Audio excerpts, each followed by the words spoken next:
All right, now Jordan, our reporter, is in Miami as well. Jordan, nice get on Simone Sanders. What else do you see on the ground there? Yeah, we were outside the debate. Actually, a bunch of Bernie supporters chased a bus that I believe was Bernie Sanders. It was like Woodstock over here. And then I spoke with Bernie supporters on one side, Hillary supporters on the other. I think it's a little behind the scenes. A pattern I see at these debates is Bernie supporters are more than willing to talk. When you go over to Hillary's side, it's almost like they have marching orders not to talk. It's very difficult to get Hillary folks not to talk to you. That's really interesting. Is it because they know TYT, or just they've been coached not to talk to the press at all?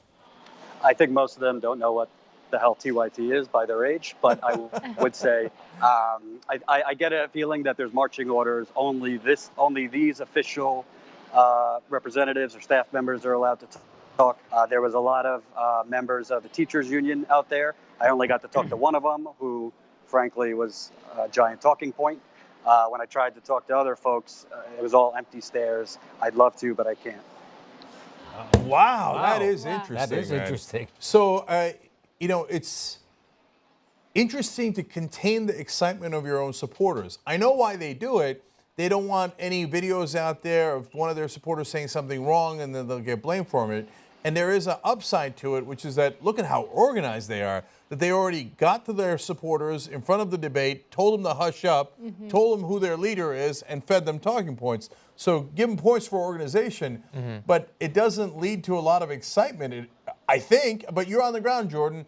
I mean, do the Bernie supporters, I know they're chasing the buses, which sounds funny. I hope the bus didn't stop and they run into the back of it. But at least they're excited, right? Yes. Are the Hillary Clinton supporters still excited and chanting or et cetera, but they just don't talk to the press? Listen, I tried to talk to them when they wouldn't talk. I put the mic in front of them. They started, I believe that she will win, yada, yada, yada. They're chanting. There's a lot of car honking at the supporters and then them chanting back. But in terms of literally, we probably have the footage.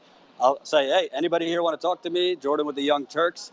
Either they don't respond or it's blank stares, and then I get one person to come up. I will tell you, I spoke with an individual who was then yanked away from me after 2 questions by one of the staff.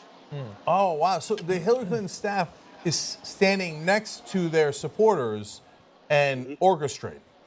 Correct. Wow. How about the Bernie Sanders supporters? Was there any staff next to them? No. I went up to 2, pretty raucous college kids. They were more than willing to talk. Went up to an older gentleman, more than willing to talk. I mean, I don't know the local staff. It's different in every state, so I can't recognize faces. But nobody came up to me, telling me I have to go through them.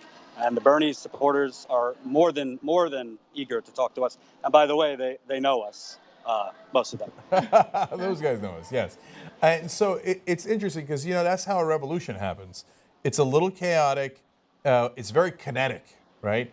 And it's not centrally organized. And so what's centrally organized are bureaucracies.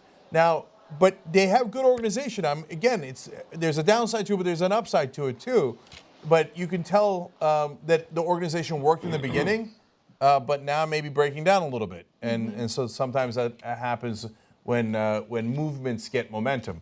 So you kept mentioning younger students at the Bernie Sanders supporters, and I think you mentioned age with the Hillary Clinton supporters. Is there a stark difference in age between the two groups? Yeah, I actually spoke with an older gentleman who volunteered for Hillary's campaign in Iowa in 2008. I would guess he's in his 60s probably. Versus on Bernie's side, I had 2 students from Eckerd College, which is down here in St. Petersburg, Florida. I would say, I saw a lot of 20-somethings on the Bernie side. I saw a lot of, I'd say, 40s, 50s on the Hillary side. Some young people, but definitely more young people on the Bernie side. It's interesting because I think in general, older people might be a little bit more guarded when there's a camera in front of them. Younger people want to eat me right when they see a camera. All right, Jordan, we're looking forward to more of your videos. Everybody go to youtube.com/TYTpolitics. Thank you, Jordan. Thanks.